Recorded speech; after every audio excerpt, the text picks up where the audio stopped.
Saya Pendeta HKBP Parulohan, Resort Parulian di pagi hari ini menyapa Bapak Ibu serta saudara-saudara sekalian.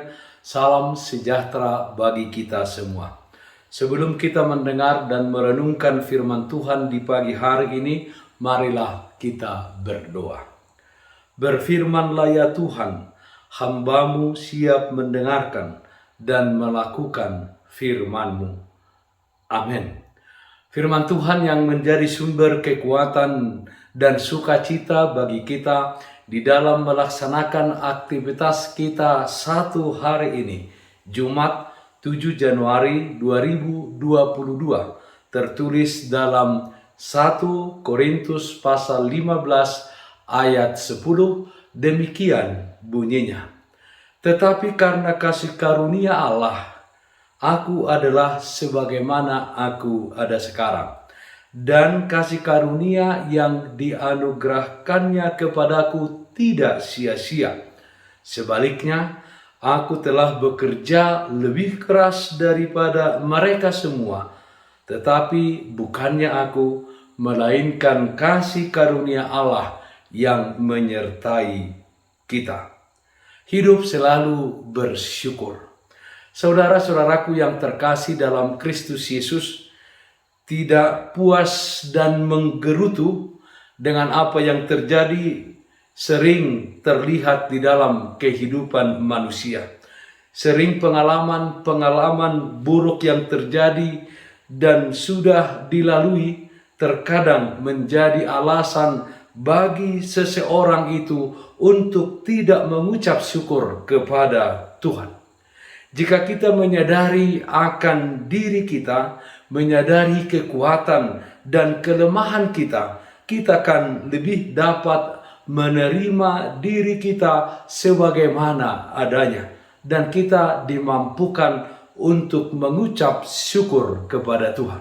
Saudaraku yang terkasih dalam Kristus Yesus, tidak demikian dengan Rasul Paulus. Sebelum seorang rasul, dia adalah seorang yang sekuat tenaganya menghambat penyebaran pengajaran tentang Yesus Kristus. Hambatan tersebut dilakukannya dengan giat, melakukan kekerasan, melakukan penganiayaan kepada pengikut-pengikut Yesus Kristus. Kelakuan tersebut baru berhenti setelah dia ditangkap oleh Yesus Kristus dalam perjalanannya ke Damaskus untuk menganiaya pengikut-pengikut Kristus, untuk menghempang penyebaran Injil tentang Yesus Kristus.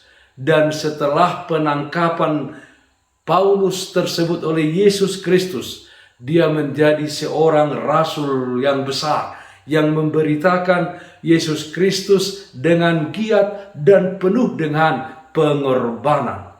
Kehidupan dan pengalaman sebelum ditangkap Yesus Kristus tidak menghalangi Paulus untuk bersyukur setelah diselamatkan dan melakukan yang terbaik di dalam penginjilannya.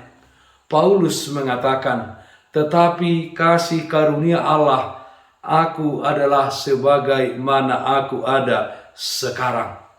Dan kasih karunia yang dianugerahkannya kepadaku tidak sia-sia. Sebaliknya, aku telah bekerja lebih keras daripada mereka semua. Tetapi bukannya aku, melainkan kasih karunia Allah yang menyertai aku. Nats renungan kita hari ini.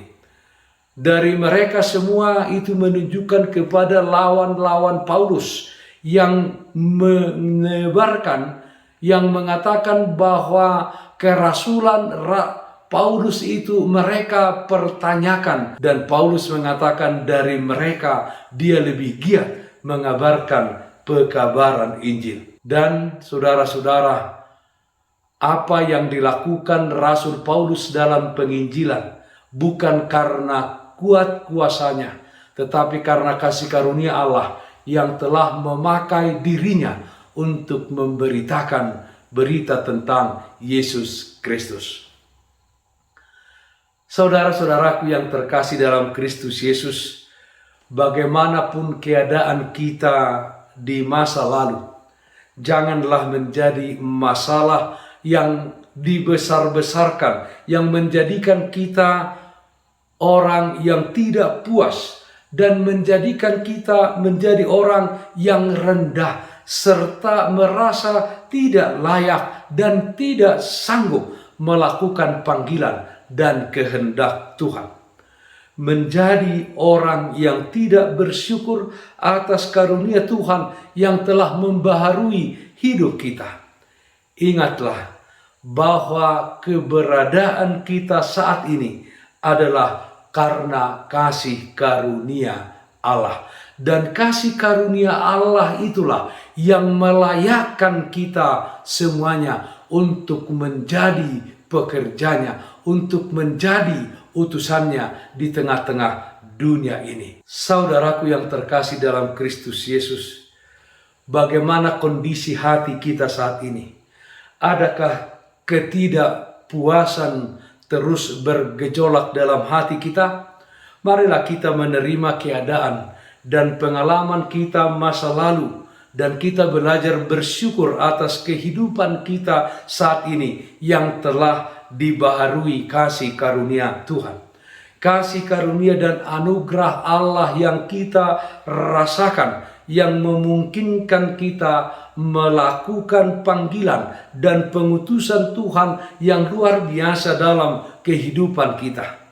Lakukanlah kebaikan kepada siapa saja, meskipun terkadang kita menghadapi tantangan dan hambatan di dalam melakukannya. Sebab itulah saudara-saudara, tandanya bahwa kita hidup selalu bersyukur atas karunia dan anugerah Allah yang telah kita terima. Jangan kita sia-siakan anugerah dan kasih Allah yang telah kita terima. Tapi mari kita bekerja lebih giat dan lebih keras untuk melakukan kebaikan dan kebenaran di dalam kehidupan kita. Melalui perkataan dan melalui perbuatan kita, nama Tuhan dipermuliakan. Itulah tandanya bahwa kita menjadi alat Tuhan di tengah-tengah dunia ini. Bahwa hidup kita adalah hidup yang selalu bersyukur. Amin. Mari kita nyanyikan buku Ende 15 ayat 4, Au Nasaribu Haliganda.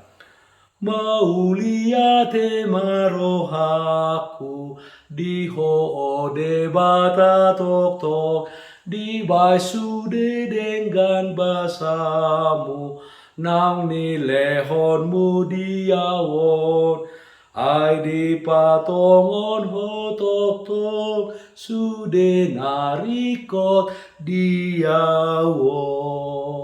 Marilah kita berdoa. Yalah Bapa dalam surga, ajar kami dengan kuat kuasa Roh Kudus-Mu untuk selalu hidup bersyukur di dalam dunia ini. Kami mensyukuri segala kasih dan karunia Tuhan yang Tuhan curahkan di dalam kehidupan kami. Ya Bapa dalam surga, kami berdoa Tuhan, seluruh aktivitas kami, seluruh kegiatan kami di tengah-tengah dunia ini, itu adalah cerminan dari hidup kami yang selalu bersyukur kepada Tuhan. Yang sakit kami memohon Tuhan berikan kesembuhan. Yang berduka Tuhan berikan penghiburan. Dalam satu hari ini kami serahkan aktivitas kami ke dalam tangan pengasihan Tuhan saja. Dalam nama anakku Tuhan Yesus Kristus kami berdoa. Amin. Kasih karunia Tuhan kita Yesus Kristus dan kasih setia dari Allah Bapa serta persekutuan Roh Kudus, itulah yang menyertaimu hari ini kekal sampai selama-lamanya. Amin. Bapak Ibu, saudara-saudara yang terkasih, taatlah akan protokol kesehatan. Bersihkan rumahmu, bersihkan pekaranganmu, bersihkan hatimu.